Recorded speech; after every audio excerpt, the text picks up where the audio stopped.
Entonces, la búsqueda de fármacos efectivos para la esclerosis lateral amiotrófica es a día de hoy un campo muy activo en la academia y la industria farmacéutica, gracias en parte a la visibilidad que le dais las asociaciones de pacientes y vosotros los pacientes a esta enfermedad. Es verdad que durante las últimas décadas la tasa de éxito de los ensayos clínicos ha sido muy baja y esto se debe principalmente pues, a las siguientes causas. No hemos tenido unos buenos modelos, ¿vale?, que recapitulen la enfermedad, es decir, que emulen la enfermedad para poder estudiar los fármacos. Durante muchos años se ha estado utilizando este modelo de ratón, que es un modelo que tiene una proteína, la superóxido dismutasa, con una mutación, y esto este modelo tan solo representa a un 2% de los pacientes con ELA. Por lo tanto, la traslación a clínica luego de los fármacos que hemos ensayado, que se han ensayado, pues no ha sido muy exitosa. Sin embargo, deciros que a día de hoy hay una gran variedad de modelos en diferentes organismos animales que están facilitando que esta traslación de los fármacos a clínicas sea más exitosa. Otra de las causas también ha sido la heterogeneidad de pacientes que había en los ensayos clínicos, de tal forma que la eficacia del fármaco se veía enmascarada, puesto que solo un pequeño grupo de pacientes mostraban eficacia, y entonces no era suficiente como para mostrar una efectividad significativa. Sin embargo, a día de hoy se está haciendo una estratificación de pacientes en función de la sintomatología clínica y en función también de las mutaciones genéticas que tienen, de tal forma que estamos realizando una investigación mucho más personalizada y obteniendo una eficacia mayor en los ensayos clínicos. Otra de las causas por la que los ensayos clínicos pues no eran exitosos es la falta de biomarcadores, es decir, marcadores que nos vayan indicando la progresión de la enfermedad y la eficacia que va haciendo ese fármaco a lo largo del ensayo clínico. Todos estos avances se han sumado también unas nuevas estrategias, como es la combinación de fármacos, por ejemplo, el fármaco Relibrio, que lo conoceréis porque se ha aprobado hace poco en Estados Unidos y en Canadá para el tratamiento para la ELA, es una combinación de dos fármacos, de este ácido, TUDCA, y del fenilbutirato sódico.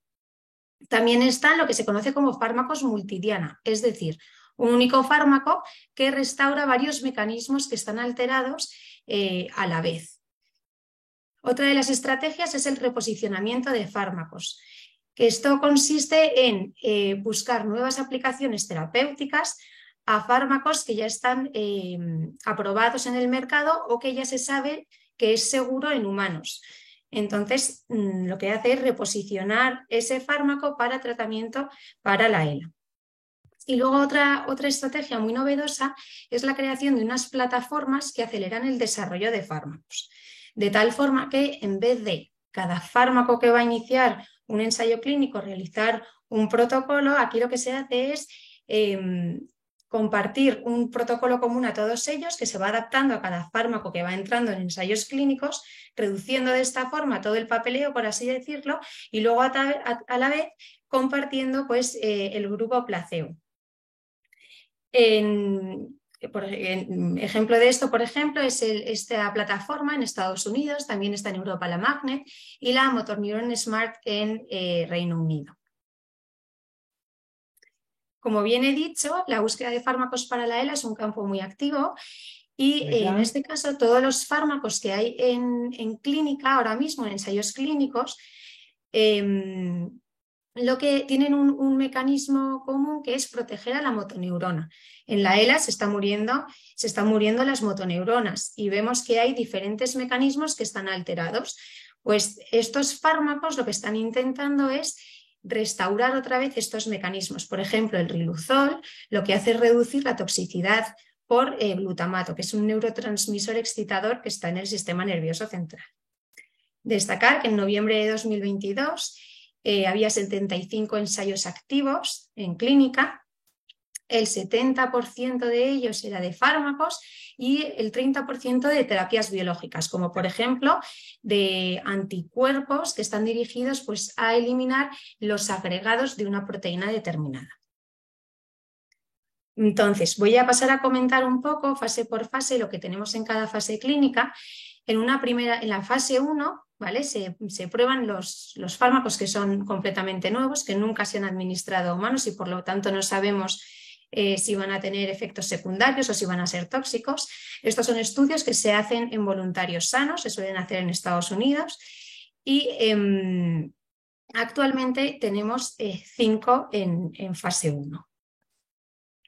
Luego pasaríamos a la que se llama fase 1-2, en donde el principal objetivo aquí es evaluar la seguridad y la tolerabilidad del fármaco, en este caso ya en pacientes, ¿vale? También como objetivo secundario pues se van estudiando posibles biomarcadores que indiquen eficacia, ¿vale? Pero eso no es el principal objetivo.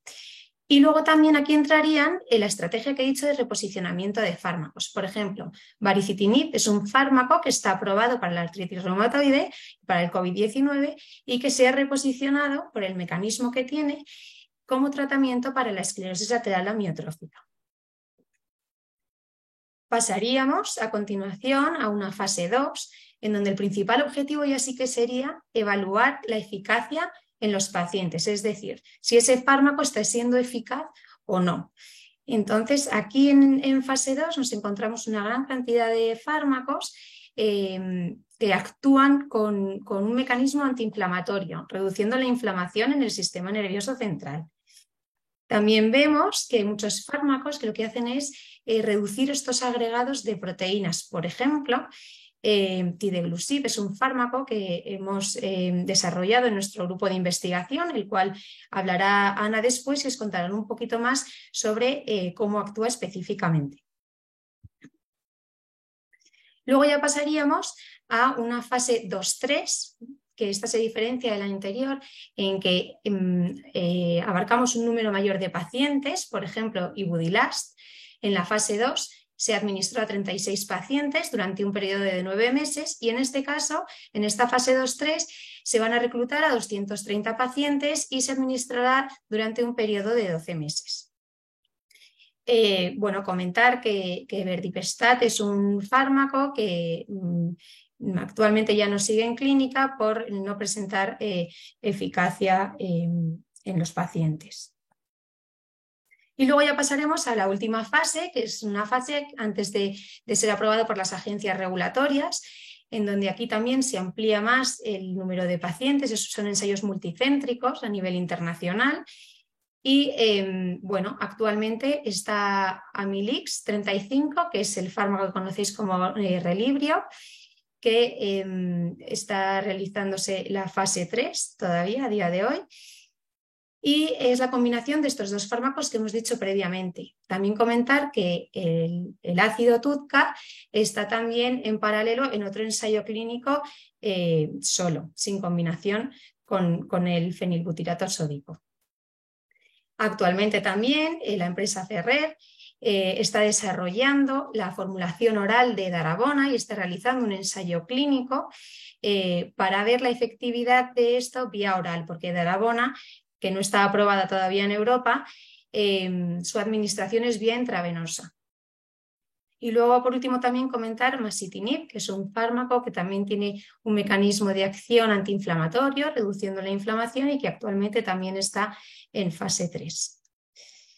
En cuanto a los ensayos clínicos que se están realizando en España, se puede encontrar la información en la Agencia Española del Medicamento y Productos Sanitarios, en donde si escribís la enfermedad, esclerosis lateral amiotrófica, salen todos los fármacos que están actualmente en clínica en España y además es muy gráfico porque te pone pues, el nombre del medicamento, el promotor, toda la información del ensayo clínico, el calendario y el centro que lo coordina y todos los centros donde se está llevando a cabo el ensayo clínico. Pues, por ejemplo, esta que es de Amilix, el Relibrio, se está llevando a cabo en Barcelona, en Madrid y en Valencia. Y luego los resultados también que los van colgando ahí. Por mi parte, esto es todo. Voy a dar paso a la profesora Ana Martínez y las preguntas, si queréis, las podemos hacer al final. Muchas gracias. A ver si puedo dejar de compartir pantalla.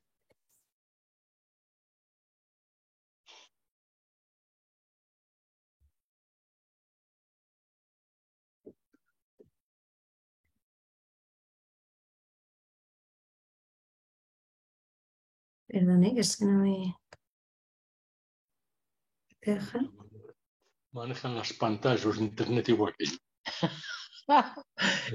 yo. Yo hacen mejor.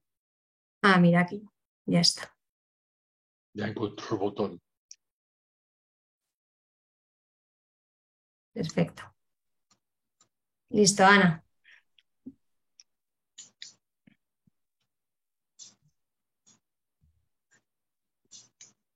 Sí, Ana parece que ya se ha empezado a compartir, solo falta que aparezca la pantalla. Está silenciada, Ana. No te oímos. Perdón, ¿no me oís? Ahora ¿Ahora sí, ya sí? Ah, vale, vale. ¿Y veis la pantalla también, verdad? perfectamente. Vale. Pues bueno, nada, muchas gracias, Loreto, por esa presentación toda general de todos los ensayos clínicos que hay vigentes a nivel mundial. Y para que, pues no sé, todos nos demos cuenta de que realmente se está haciendo un esfuerzo grande por intentar encontrar un fármaco. Y yo voy a pasar un poco pues a comentaros lo que siempre a veces nos habéis pedido, ¿no? Que es un poco qué es lo que hacemos. Y he titulado esta pequeña charlita como la eficacia de modular TDP43, porque es la diana farmacológica sobre la que nosotros estamos trabajando para intentar, como antes decía Loreto, prevenir la muerte de la motoneurona, que es lo más importante que podemos hacer. A ver, que no me pasa ahora. Vale. Lo primero es un poco la distinción que hay para situarnos todos en el mismo marco y para que también se pueda valorar bien lo que intentamos hacer, es la diferencia que hay entre un fármaco y un medicamento, que a veces pues, pensamos y lo utilizamos indistintamente, pero realmente son cosas diferentes. Un fármaco o principio activo es una molécula normalmente nueva que se puede sintetizar en el laboratorio o que la podemos extraer de fuentes naturales y que tiene una actividad biológica que podemos comprobar en el laboratorio, en modelos animales o en modelos celulares o en enzimas aisladas, pero que puede ser o no aprovechada por sus efectos terapéuticos. Sin embargo, un medicamento es este mismo principio activo, pero con toda una serie de excipientes que lo convierten en una forma farmacéutica que puede ser administrada al ser humano y que además ha pasado una serie de controles toxicológicos y farmacológicos muy estrictos por las agencias reguladoras del medicamento antes de poder tener la autorización de comercialización y venderlo en la farmacia.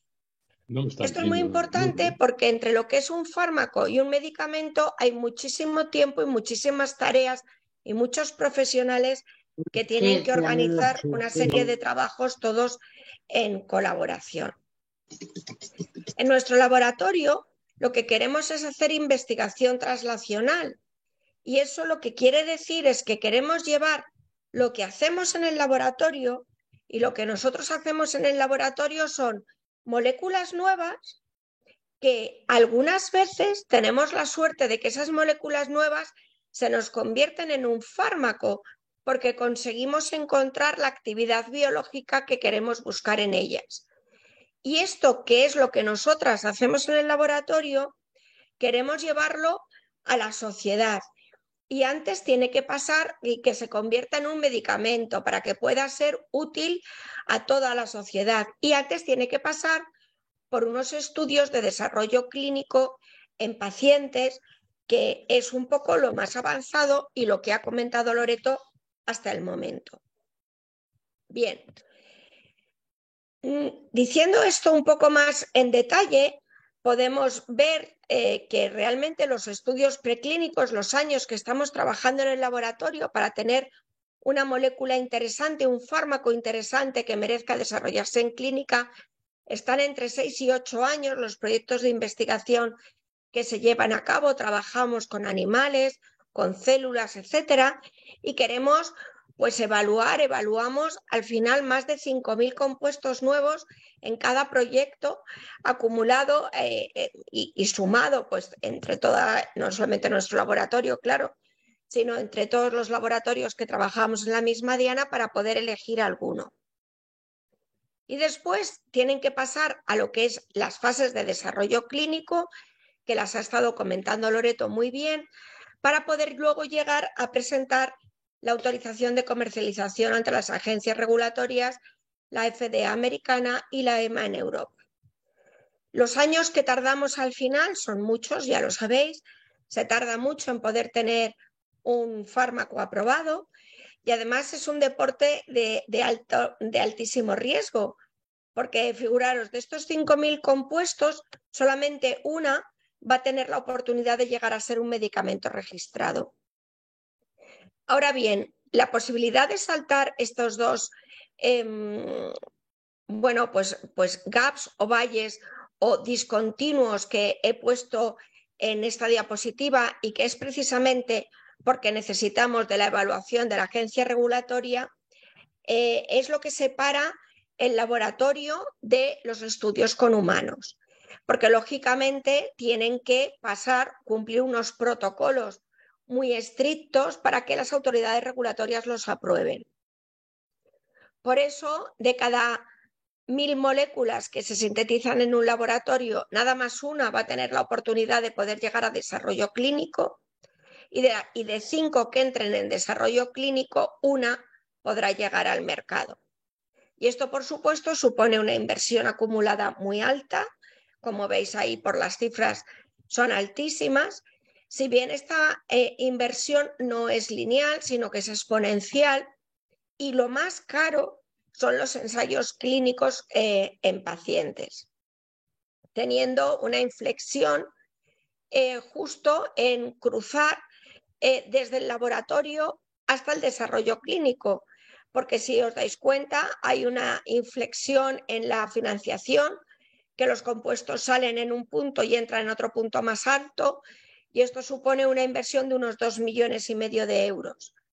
Bueno, nosotros en el grupo sí queremos intentar por lo menos poder llegar al desarrollo clínico, y para eso tenemos que cruzar esto que se denomina el Valle de la Muerte en desarrollo farmacéutico, porque es donde se caen 999 fármacos de cada 1.000 que se hacen, que no tienen las posibilidades de poder llegar a cruzarlo. Pero es por lo que estamos luchando cada día, para que realmente puedan impactar en los pacientes actuales. Bueno, realmente en el laboratorio pues estamos con ciclos iterativos, con equipos multidisciplinares, desarrollando nuevas moléculas y haciendo estudios in vitro y en vivo sobre los distintos mecanismos moleculares de la enfermedad.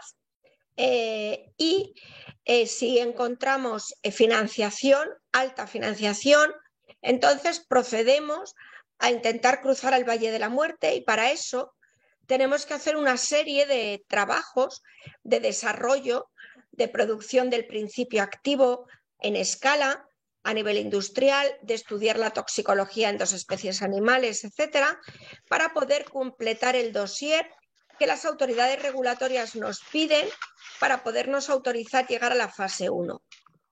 La fase 1, en el caso de la ELA, serían voluntarios sanos, porque primero hay que probar la seguridad en personas sanas para luego poder pasar, si tenemos suerte y todo esto nos sale bien y encontramos más financiación, a las distintas fases 2 y 3, como antes decíamos. Bueno, como veis, en este camino largo podemos encontrar algún atajo o alguna oportunidad, mejor, más que atajos son oportunidades, o ventajas que nos dan las agencias reguladoras cuando hay una necesidad urgente de tener fármacos. Por ejemplo, el denominar a un fármaco huérfano cuando afecta a enfermedades que no hay muchos números de pacientes, como por ejemplo es la ELA, nos permite, cuando se tiene esta calificación, permite que a partir de la fase 2 se acuda a un proceso de registro de comercialización acelerado, fast track, y por lo tanto pueda llegar un poquito antes al mercado. Por otra parte, como decía Loreto, puede haber otros fármacos que estén en uso clínico para otras patologías y que hagamos en el laboratorio estudios para comprobar si modulan o tienen actividad sobre lo que nosotros queremos modular para prevenir, en nuestro caso, la muerte de la motoneurona. Si esto es así, como estos fármacos ya se han estudiado toda la parte de la fase 1, porque ya están en hombres, en humanos, es lo que se llama reposicionamiento de fármacos y nos acelera mucho, puesto que entramos directamente en fase clínica 2. Con lo cual, si además tenemos una calificación de fármaco huérfano, podemos después de la fase 2 intentar hacer o que nos lo aprueben, que es lo que ha pasado con el compuesto de Amilis, que aunque sigue la fase 3, ya tiene un registro aprobado en Estados Unidos y en Canadá para poderse empezar a vender. En este esquema así de grande, os voy a contar algunos resultados muy breves de lo que estamos haciendo con dos fármacos, en concreto con nuestro compuesto, que es un inhibidor de esta quinasa de CK1 delta y que denominamos todavía IGS 2.7, no le hemos puesto nombre todavía. Y este fármaco ha nacido en nuestros proyectos de investigación y ahora veréis todo lo que hace, y gracias a una compañía que hemos fundado desde el propio grupo, una spin-off, hemos tenido que fundar una compañía para poder captar inversión y poder intentar cruzar el Valle de la Muerte, y nuestra idea, nuestro sueño, es poder completar la fase 1 para que una farmacéutica grande complete el desarrollo total. Y por otra parte, también en reposicionamiento tenemos a Tideglusib, que es un inhibidor de otra quinasa, GSK3, desarrollado también en el laboratorio hace ya mucho más tiempo, en 2004, y que ha estado en fases clínicas diversas para Alzheimer, para parálisis supranuclear progresiva, y actualmente la tiene Amo Pharma, que es una compañía pequeña inglesa y americana, y la fase 3 para distrofia miotónica congénita se acaba de completar. Bueno, pues lo que hemos hecho, os voy a contar todo lo que hacemos en el laboratorio, o parte de lo que hacemos en el laboratorio. Lo primero, ¿por qué hablaba de TDP-43? Porque en el mundo de la ELA se ha producido una pequeña revolución en los últimos años, cuando en 2006 se vio por primera vez agregados de una proteína que tiene este nombre tan extraño, TDP-43, es una proteína nuclear que está dentro del núcleo de las células, y se vieron agregados en el citoplasma de las motoneuronas de algún paciente de ELA. Desde entonces, desde 2006 hasta ahora, ya se considera que ELA es una enfermedad, una TDP-43 patía. Es decir, esta proteína se encuentra mal regulada. Y además, estos agregados están presentes en las motoneuronas y en las células del 97% de los pacientes de ELA, tanto esporádicos como de mutaciones. Son menos frecuentes en los pacientes con mutación SOD1. Bueno, ¿qué ocurre con esta proteína? Así muy brevemente. En condiciones fisiológicas o de salud, pues esta proteína normalmente está en el núcleo, esto sería TDP-43, estas bolitas verdes, y dentro del núcleo celular está regulando toda la transcripción desde el ADN desde el ácido desoxirribonucleico al ácido ribonucleico para poder producir proteínas. Es decir, es un gran controlador de la formación de proteínas en nuestro organismo. En condiciones patológicas no sabemos por qué, pero muchas veces por condiciones ambientales, por predisposición genética, también por la edad, se produce un estado anómalo de esta proteína, de manera que, como veis, deja de estar en el núcleo, va al citoplasma, donde le pasan varias cosas, pero lo más importante es que al no estar en el núcleo, deja de regular al ARN y al ADN y, por tanto, se producen proteínas anómalas y se dejan de producir proteínas beneficiosas, lo que genera el estado patológico.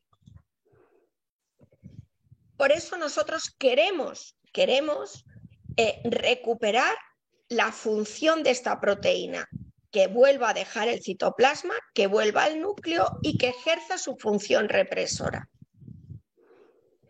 Bueno, para ello hemos desarrollado un modelo de estudio también propio que quizás está aportando bastante en el campo, porque como decía Loreto, pues los modelos animales, ¿qué es lo que tenemos para hacer? No dejan de ser modelos animales y nos parecemos en parte con nuestra genética, pero también somos bastante distintos. Por eso hemos desarrollado un modelo utilizando células humanas que nos donan los pacientes.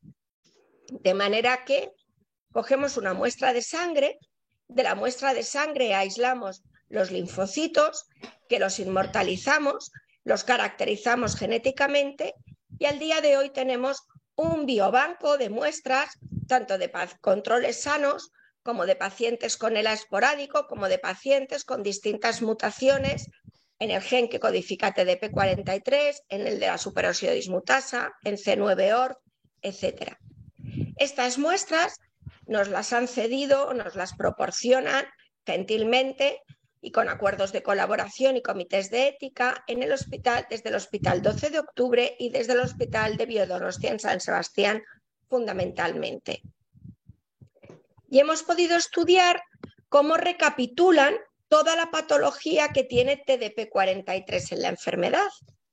Es decir, en esta gráfica podemos ver cómo las muestras, los linfocitos inmortalizados de pacientes con ELA, que son los grises, tienen una mayor fosforilación de TDP43 que los controles sanos. Esto es algo que se ve en los pacientes y además hay más formas cortadas que también se ve en los pacientes. Y lo que es más importante es que podemos ver cómo esto es una microscopía confocal y utilizamos técnicas de tinción con distintos anticuerpos y hemos teñido en verde TDP43 y en azul el núcleo de los linfocitos. Y en este otro cuadro hemos superpuesto las dos imágenes. Y como veis, tenemos una superposición del verde con el azul, lo que nos indica que en los controles sanos TDP43 está en el núcleo. Sin embargo, en estos mismos en los linfocitos procedentes de pacientes de ELA esporádico, podemos ver cómo mayoritariamente TDP43 está en el citosol y la tinción es muy verde. Y veis también aquí alguna tinción de TDP43. Luego recapitulamos esta patología. Por lo tanto, en estas células, entre otros muchos, evaluamos los fármacos que hacemos. En concreto, este compuesto, este inhibidor de CK1, vemos cómo cuando tratamos las células de los linfocitos con nuestro compuesto, vemos cómo reduce de manera dosis dependiente la fosforilación de TDP43 y a los controles sanos no les hace nada, lo que quiere decir que está recuperando la patología. Y lo que es mejor es que cuando lo observamos a microscopía confocal, vemos cómo en las muestras de ELA está TDP43 en el citoplasma y sin embargo, tras el tratamiento con este fármaco, hemos conseguido que vuelva al núcleo. Es decir, hemos recuperado el equilibrio fisiológico, la homeostasis de TDP-43. Pero además hoy queríamos compartir con vosotros algún resultado muy nuevo de estos últimos meses y que vamos a contar en ENCALS el mes que viene.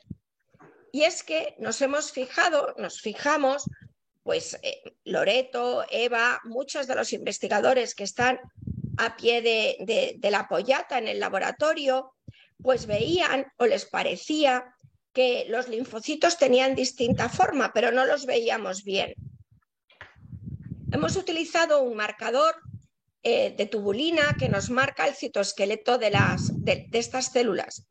Y veis, aquí está superpuesto el verde, el azul y el rojo, 3 marcadores. Y aquí tenemos una célula sana, los linfocitos son más o menos redondeados y tenemos pues el TDP-43 y en el núcleo colocaliza con el azul. Sin embargo, fijaros qué diferentes son las células de ELA. Tenemos primero mucho verde, casi no vemos el azul porque lo que estamos viendo es el citoplasma, y luego vemos que emiten protusiones por las que vemos puntitos amarillos. Significa que el verde con el rojo es color amarillo, quiere decir que ahí está TDP-43. Y además en el medio vemos muchos puntitos amarillos.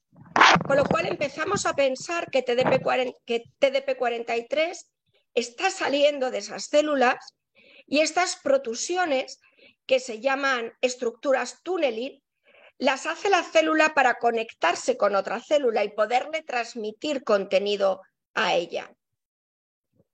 Así que bueno, cuando lo ampliamos, efectivamente vimos cómo TDP-43 está por ellas, por estos túneles, y cómo al final en el citoplasma pues sale. Así que analizamos ese citoplasma, este medio extracelular, y vimos que realmente el medio extracelular tenía un fragmento de TDP-43.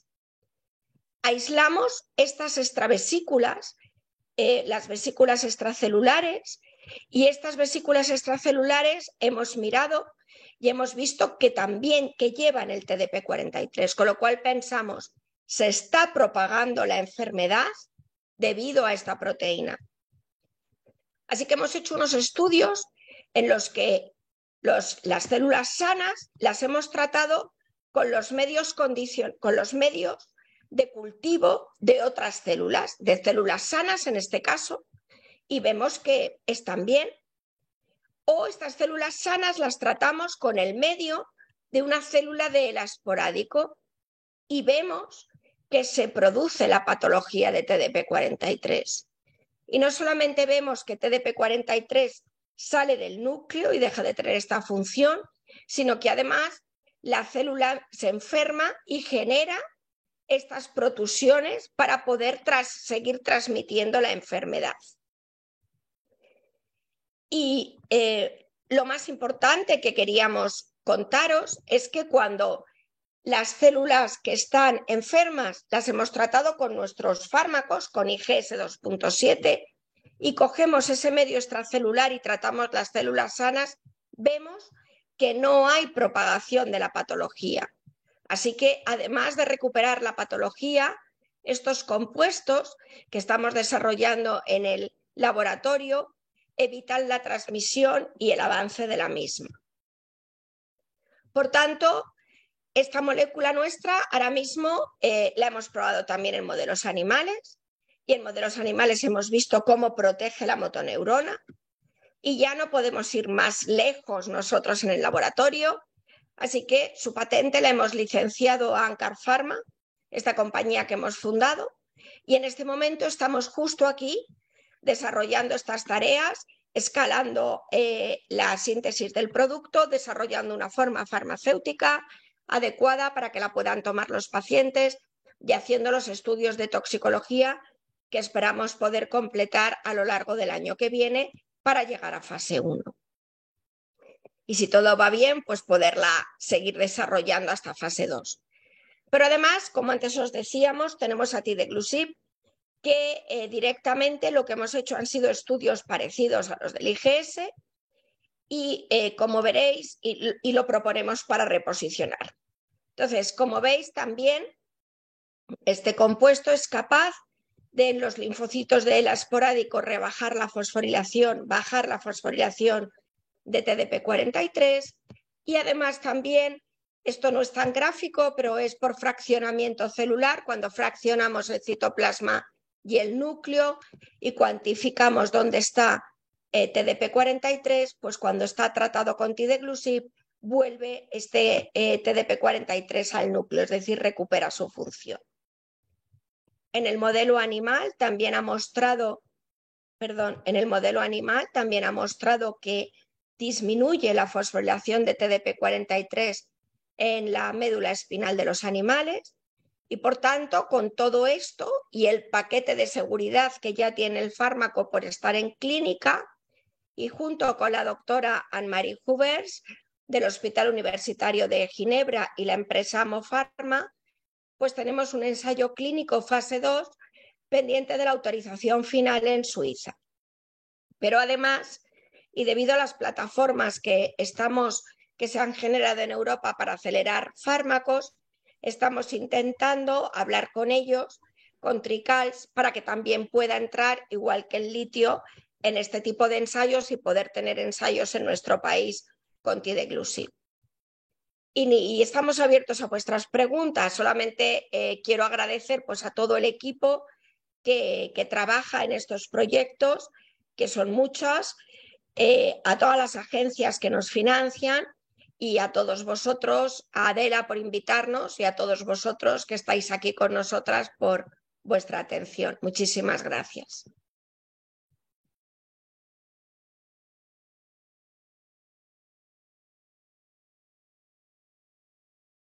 Muchas gracias, Ana y Loreta Acciones, y bueno, rectificar y efectivamente felicitar al equipo por esos premios que habéis obtenido, que son un premio de equipo, ¿no?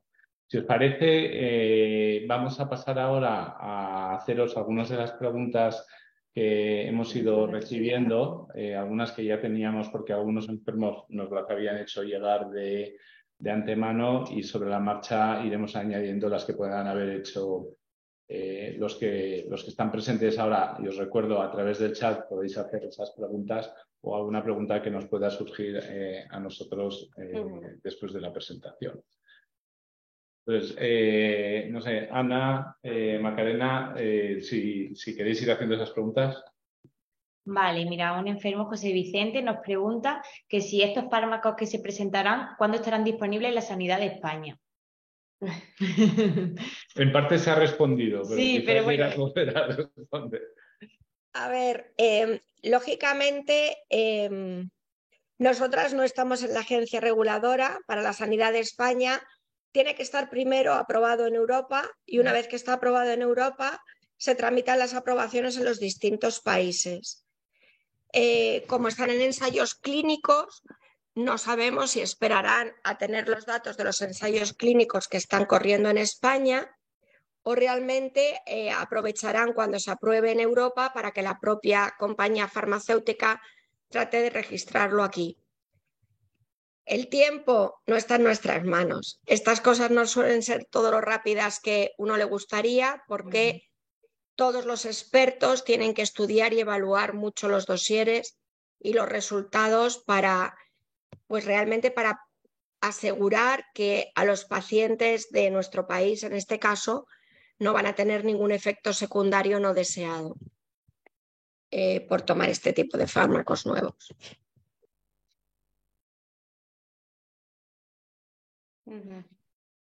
Vale. Gracias. Nos dan las gracias por el trabajo y yo os doy las gracias a vosotros por estar aquí siempre. Sí, hay una pregunta que quería hacer en parte relacionada con esto y es, habéis hablado de nuevos modelos, de más modelos, de ensayos más personalizados, es decir, cómo se ha ido trabajando la metodología en la investigación hasta la obtención del fármaco y entiendo hasta la aprobación del medicamento, ¿no? ¿Se puede decir que, pongamos, en los últimos 10 años hay una mayor eficiencia en conseguir llegar desde encontrar esos fármacos, primero en encontrar esos fármacos y segundo llegar a la obtención de los medicamentos, tanto quizá porque se hayan acortado los ciclos como porque sean más eficientes y ese 1:1000 o ese valle de la muerte se haya, digamos que haya reducido la incidencia de la muerte. Loreto, ¿te animas? Sí, pues todos los modelos que se han desarrollado están focalizados sobre todo a las mutaciones que se van detectando en los pacientes, ¿no? Pues mutaciones en TDP43, mutación en la superóxido dismutasa, en la SOD1. Entonces, lo que se hace cuando se descubre una mutación nueva es intentar realizar esa misma mutación pues en un ratón o en cualquier organismo animal y así desarrollar un modelo para poder probar un fármaco que sea efectivo para esa cohorte de pacientes, de tal forma que cuando se traslade a clínica se seleccionarán unos pacientes determinados que tengan esa mutación y así ver si realmente es eficaz, ¿no? Pero eso un poco en el desarrollo de los modelos. Y Luego, sí. A nivel del Valle de la Muerte que comentabas, realmente el Valle de la Muerte, que es este proceso que hay desde el laboratorio a la clínica, es difícil acortarlo, porque hay que hacer una serie de trabajos que están muy establecidos y los animales tienen que estar tratados unos periodos de tiempo definidos para garantizar que no hay efectos tóxicos en el ser humano, ¿no? Pero lo que sí que creemos es que lo que sí que creemos que se puede avanzar y que de hecho está avanzando es el número de compuestos que se ponen para en desarrollo clínico para ELA, es decir, está aumentando muchísimo el número de fármacos de reposicionamiento. Y esto es muy importante, porque realmente la investigación clínica es tremendamente importante para poder tener una respuesta rápida. Y eso lo indican el que cada vez más, con cada vez modelos más innovadores, se miran compuestos que ya hay aprobados para intentarlos pasar a fase 2 y de ahí al paciente. Es verdad que, bueno, pues con Amilisa ahora se ha conseguido una pequeña aprobación bastante rápida. Vamos a ver qué efecto tiene en pacientes. Y bueno, hay que seguir porque estas plataformas de diseños de ensayos con una aprobación general para que se acorten los tiempos de aprobación de regulatoria también se está poniendo en marcha para realmente poder ir más rápido a saber si tenemos o no tenemos eficacia, porque lógicamente nos va a costar mucho encontrar la eficacia en un paciente, pero para eso tenemos que probar muchas veces y tendremos más oportunidad de que alguna surja positiva. Gracias. Entiendo que también lo que sí hemos avanzado es en ir detectando cuáles son las mutaciones más relevantes y esa misma, como has dicho, TDP43 empatía es un avance porque ya se sabe, Macarena, alguna otra de las preguntas que teníamos. Sí, vale. Nos preguntan si hablando de los fármacos, si han tenido tantos resultados positivos en las personas que se han probado o si han tenido efectos secundarios muy negativos. Pues mira, por ejemplo, el Amilix 35, como ha dicho Ana, este fármaco designado como fármaco huérfano se ha aprobado ya basado en los resultados de la fase 2-3 que se hizo y en este caso se ve que ralentiza el deterioro funcional, ¿vale? Medido mediante la escala de clasificación funcional de ELA, que mide pues una serie de parámetros motores y de actividades físicas del día a día, ¿vale? Y se ha visto que en esa escala retrasa 2,3 puntos el deterioro en las 24 semanas que se ha evaluado y luego también a su vez ha prolongado la supervivencia durante 10 meses. En este caso, efectos secundarios sí que ha tenido de tipo gastrointestinales, pero no significativos como para no poder administrar el fármaco. Luego, en el caso de masitinib, por ejemplo, sí que se ha visto que prolonga la supervivencia de forma significativa en 2 años con respecto al grupo placebo. Esto lo mismo, resultados del ensayo clínico fase 2-3. Actualmente se está realizando el ensayo clínico fase 3 y también masitinib tiene también la clasificación de orphan drug, de fármaco huérfano. Y en este caso, pues sí que se han visto algún síntoma de náuseas o de también algún efecto así gastrointestinal, pero tampoco nada significativo como para no poder administrarlo. Y bueno, un poco estos son los que están más avanzados. Vale, vamos a pasar a las preguntas del chat. En primer lugar, nos preguntan si se puede ayudar económicamente a esa empresa que habéis formado. Muchas gracias, siempre se puede ayudar, pero sí, siempre se puede ayudar, claro que sí. Pero vamos, os damos las gracias. Hay que hacer mucha investigación, tenemos que trabajar mucho, sí. Perdonad porque nuestra conexión se ha desconectado. No sé si se ha oído la pregunta. Entiendo, Ana, que has respondido. Sí, he respondido ya. Otra pregunta más. Vale. Josefa Lobo pregunta que ha oído que hablan de un medicamento para el Parkinson, ropinirol, que se está usando en pacientes con ELA. ¿Qué le podéis decir sobre esto? Bueno, realmente esta ha sido una de las últimas noticias que han saltado en la prensa hace un mes o así, al terminar el ensayo clínico de este fármaco en 25 pacientes de ELA. A ver, el resultado es muy leve. No se está utilizando todavía, aunque ropinirol realmente se puede comprar porque está aprobado para el Parkinson. Leyendo bien toda la literatura, lo que uno ve es que este fármaco, pues como ya se utilizaba para Parkinson, igual que hemos hecho nosotros con el Tideglusib, pues ellos utilizando un modelo de motoneuronas, utilizando células pluripotenciales, vieron que ropinirol las protegía. Y fue el paso que les llevó a llevar el ensayo clínico. ¿Qué ocurre?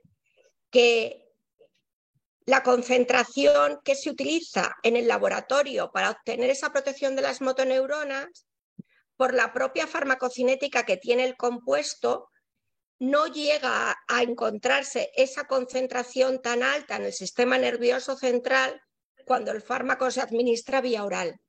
Por lo tanto, la eficacia para pacientes de ELA es muy moderada, prácticamente nula. Vale, gracias, Ana. Bueno, Mari Carmen Berenguer da las gracias porque habéis explicado las cosas genial. Dice que se ha entendido todo. Gracias a vosotros.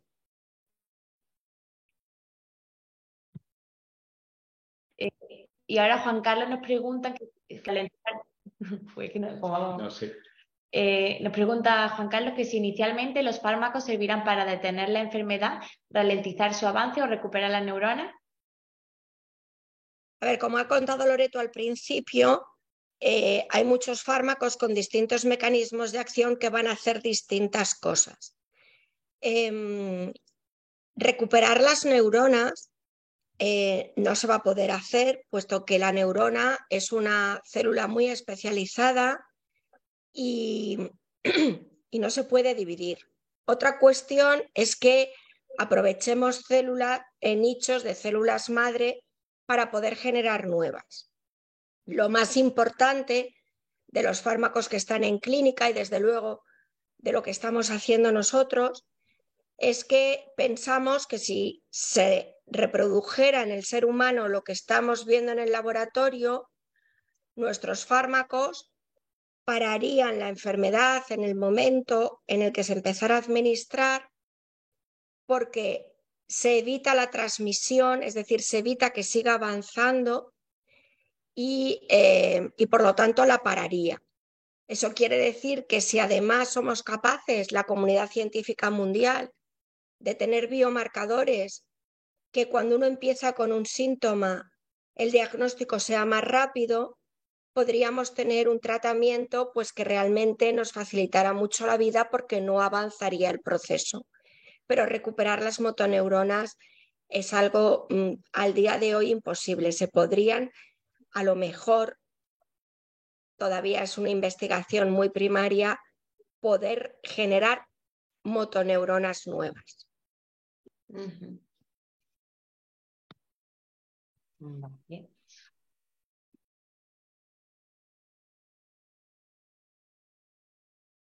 Vale. Nos preguntan si sobre el ensayo clínico Himalaya, ¿qué se puede decir? Si hay alguna esperanza positiva. No sé si sabes cuál es el ensayo clínico Himalaya, Loreto, yo no. Sí,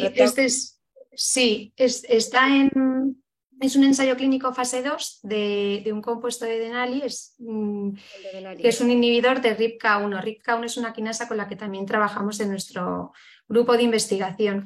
Y bueno, se está llevando a cabo en Europa y en Estados Unidos y se prevén que finalice el ensayo para abril de 2025. Entonces, todavía es un poco pronto para poder ver efectividad de este fármaco. Este ensayo es muy interesante. No sabemos lo que va a pasar con él, pero es muy interesante porque es una molécula nueva con un mecanismo de acción totalmente innovador. No hay nada como ellos. Empezaron con una molécula que tuvieron que cambiar en fase 1 porque tenía algún efecto adverso, la han modificado y siguen avanzando. Así que hasta el 2025 pues no se verá. Nosotros trabajamos también con esta quinasa en nuestro laboratorio. Fenomenal. Vale. También nos preguntan que un estudio en fase 2 en ELA que evalúa toxicidad y eficacia, si tuviera resultados positivos, ¿puede acceder a una aprobación condicionada mientras inicia el fase 3? Es el caso del estudio Himalaya. Sí. Cualquier, como ELA es una enfermedad clasificada como rara, cualquier fármaco que pueda entrar en clínica puede solicitar la aprobación como fármaco huérfano. Y si esto se consigue, a partir de la fase 2, si no resulta tóxico, se puede solicitar una aprobación rápida. Y se hará en Himalaya y se hará en cualquier fase 2 que se pueda hacer.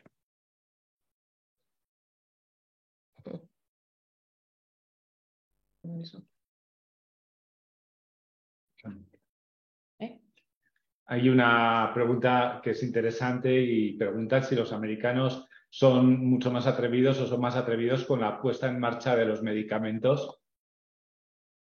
Sí. Son más atrevidos, Con ambas, ponen más dinero ¿no? y las asociaciones de pacientes tienen mucha fuerza. Y son más. Es que América es muy grande, es mucho más grande que toda Europa. O sea que bueno, sí. Vale, también preguntan por aquí si ELA tiene en cada paciente unas características especiales. Me parece difícil encontrar algo general. Bueno, es un comentario, un apunte. Efectivamente entiendo que esto dificulta mucho No los sé, estudios. sí, no sé si el hecho de que habéis comentado de que la TDP-43-patía se producía en el 97% de los casos de ELA es una esperanza para, en parte una respuesta para la persona que hace el comentario. A ver, lo sabéis muy bien, todos los que estáis en este mundo, que hay distintas terapias para distintos pacientes. Hay un anticuerpo monoclonal desarrollado por una compañía, Biogen, que bueno, funciona más o menos bien, pero para pacientes que tienen mutación en SOD1, en SOD1 solamente. Más general sería si los efectos que nosotros vemos en el laboratorio sobre TDP-43, si fuéramos capaces de reproducirlos en el ser humano, pues estaríamos afectando o sería válido para un número mucho más grande de pacientes de ELA. Pero indudablemente siempre llegaremos a ensayos clínicos con pacientes estratificados, es decir, con subgrupos, como ha intentado explicar Loreto, ¿no? Que podamos analizar los resultados en subgrupos de pacientes más o menos homogéneos entre ellos, pero distintos, porque al final, si no, tenemos unos resultados tan variados que llevan a que ningún fármaco se apruebe. Y esto es lo que no es bueno para los pacientes, para la sociedad, ni para la investigación. Tenemos que seguir avanzando y ver qué hacen los fármacos en los seres humanos para poder mejorarlos en el laboratorio. Claro, por ejemplo, un apunte. Cuando se llevó a cabo hace años un ensayo clínico con litio, que es un inhibidor de GSK3 beta, y no se vio efectos significativos. Sin embargo, analizando los resultados después del estudio, se vio que había un pequeño grupo de pacientes con una mutación en un gen, en el UNC13A, que sí que habían respondido al tratamiento. Entonces, ¿qué se ha hecho ahora? Pues diseñar un ensayo clínico específico para esa cohorte de pacientes. Vale, justo en base a esto mismo, preguntan cómo se seleccionan los pacientes cuando el fármaco pasa a la fase 2. Pues creo que se puede adivinar un poco con lo que estamos contando, ¿no? Cada ensayo tiene sus criterios, pero lógicamente si vamos a tener un ensayo con el anticuerpo monoclonal de Biogen, por ejemplo, pues solamente van a poder participar pacientes que tengan mutación en ese gen. Claro. Seguro.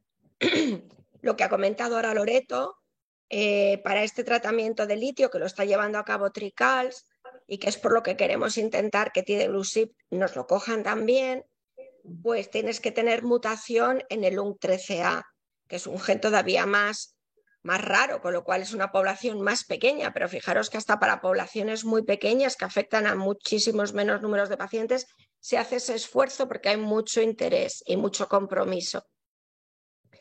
Pero luego ya pues los estudios se diseñan y Vale. los criterios También de preguntan inclusión por aquí. de cada médico.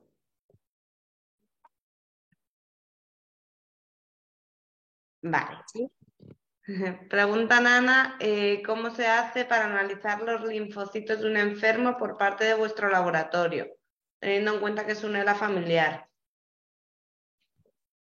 Para analizarlos. No entiendo bien. Los hemos caracterizado, estamos aprendiendo muchísimo de esa mutación y aunque no tenga una patología de TDP43 al uso, pues a lo mejor encontramos alguna otra cosa también asociada a TDP43 y hemos visto pues otro tipo de deficiencias metabólicas y estamos diseñando otro tipo de fármacos para que puedan ser específicos para esa mutación. No sé si he contestado a lo que se quería y no sé si Loreto quieres puntualizar algo. Sí, o sea, a nosotros nos llegan las muestras de sangre de los pacientes, ¿no? Que nos derivan del 12 de octubre y de Donostia, como ha dicho Ana. Lo que hacemos es, bueno, cogemos los linfocitos y los inmortalizamos porque tienen una vida media de días, entonces no podríamos investigar con ellos. Y desde el hospital ya nos pasan una primera caracterización, ¿no? De si tienen alguna mutación genética, pues estudian los genes, las mutaciones más frecuentes en ELA, pues en SOD1, en TDP43, en C9orf72. Y lo que hacemos en el laboratorio pues, es hacer pues, una caracterización pues, para ver si tiene agregados de TDP43, ver también el estado de las quinasas. Nosotros trabajamos principalmente, como ha dicho Ana, con inhibidores de quinasas. Entonces vemos a ver pues, si hay algún paciente que tiene una quinasa que está muy activa o que tiene mucha más cantidad. Y entonces, pues probamos nuestros fármacos y vemos a ver si conseguimos reducir esa actividad y pues, el efecto posterior, ¿no? Del aumento de la fosforilación pues, en TDP43, si vemos que volvemos a recuperar la homeostasis de estas proteínas, y etcétera. Es un poco como la caracterización y el protocolo que hacemos. Vale. Preguntan, mira, en base a la pregunta que no entendíamos muy bien, ya dice que Loreto la ha contestado perfectamente, así que genial. Y nada, preguntan también por qué si en Estados Unidos aprueban medicamentos no se hace en Europa. ¿La industria farma son multinacionales influyentes? Pues a ver, efectivamente, el tema de aprobación de los medicamentos es muy complicado porque cada país e incluso Europa y Estados Unidos tienen sus criterios y no solamente son los criterios científicos que tienen que estar ahí, sino también hay criterios económicos. Por ejemplo, en Europa, que los sistemas de sanidad cubren los medicamentos, evalúan muchísimo los temas de farmacoeconomía. Es decir, pues lo que va a costar el paciente lo que va a costar a la seguridad social el tratamiento para un paciente y si ese coste realmente merece la pena invertirlo por la eficacia que va a mostrar o el efecto beneficioso que va a mostrar. Entonces, en muchos casos, en Europa lo que está pasando con este tipo de medicaciones es que no las suelen aprobar porque consideran que lo que tienen que invertir los sistemas sanitarios de salud para tratar a un paciente no compensa el pequeño beneficio que pudiera obtener. En Estados Unidos, como ese tema no lo hay y la sanidad, como bien sabéis, pues normalmente es privada y hay gente que se compra los fármacos los que pueden, Claro. porque por ejemplo en la MX el otro día estuve queriendo comprar para el laboratorio un poco para poderlo ensayar y comparar y cuesta $7.000 el bote de un mes de medicación. Pues eso quiere decir que en Estados Unidos se aprueban más fácilmente porque tienen mucho empuje las asociaciones de pacientes, las compañías también, pero sobre todo, pues esto, el que no tiene que pensar ese segundo factor que se piensa en Europa del pago de la medicación por parte de los sistemas sanitarios. Vale. Vale, otra pregunta que lanzan por el chat es que, bueno, es una pregunta que han hecho anteriormente y la puntualizan en que cómo puede él apuntarse para probar el fármaco en fase 2, que quién avisa si se necesitan pacientes para probar un fármaco y que cómo puede estar, pues... Muy buena pregunta. Realmente los ensayos, cada hospital sabe los ensayos que tiene. Entonces, muchas veces hay pacientes que están siendo tratados en un hospital donde hay ensayos clínicos y directamente se lo comentan. Otras veces, como decía Loreto, a través de la página web de la Agencia del Medicamento Español se pueden saber los ensayos que están abiertos en España. Y si estás cerca de uno de los hospitales, pues a lo mejor o conoces a alguien en los hospitales, puedes preguntar puedes saber si está el plazo de reclutamiento abierto, porque eso viene en la página web, y puedes preguntar si tu caso sería adecuado para ese reclutamiento. Y luego también, pues hay otras veces, pues siempre estamos pidiendo que hayan registros centralizados, pues para que a través de las distintas asociaciones, por ejemplo, a veces la Fundación Luzón saca listas de ensayos que se abren pues para que los pacientes puedan preguntar.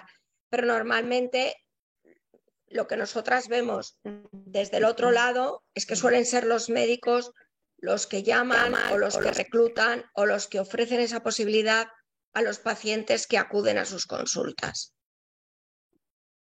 Justo, y luego en la página web del ensayo clínico se pueden ver los criterios de inclusión y de exclusión y ver si cumples los requisitos para poder entrar en el ensayo clínico. Pues nosotros también desde aquí, de todas formas, siempre intentamos mantener informados a los usuarios y cada vez que sale un nuevo ensayo lo divulgamos entre nuestros asociados. O sea, es importante en la página web o hay links. Sí, lo mandamos por correo. Que es importante, como dice Loreto, mirar los criterios de inclusión y exclusión, que suelen ser públicos siempre, porque así ya también tú puedes leer y puedes saber si realmente te vas a acercar con una expectativa o con otra. Claro. Sí. Ana, ya... Sí, una última pregunta, si no preguntan más en el chat, es que si se encuentra solución a la ELA familiar, ¿sería aplicable a la ELA esporádica? Y viceversa. Y viceversa. Pues depende.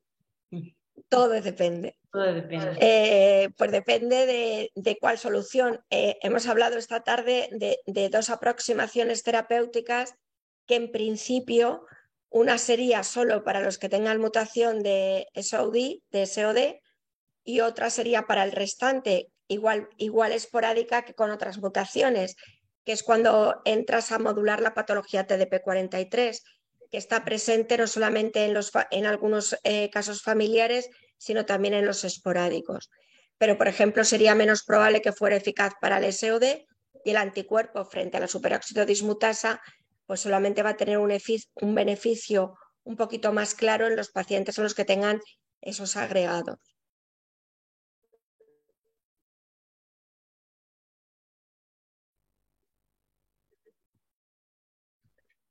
Hay perdona.